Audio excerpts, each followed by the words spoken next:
আমাদের জীবন হলো লুডো ছক্কার মতো।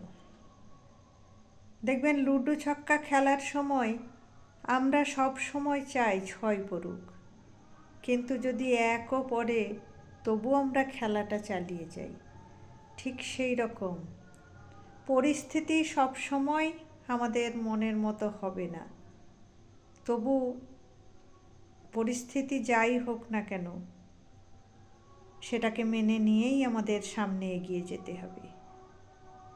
আবার সাপ খেলার সময় অনেক সময় শেষ ঘরে গিয়ে আমাদের নেমে যেতে হয়, তবু কিন্তু আমরা খেলাটা থামিয়ে দিই না, আবার শুরু থেকে চেষ্টা করি। ঠিক তেমনই অনেক সময় আমরা আমাদের লক্ষ্যের কাছে পৌঁছাতে পারি না,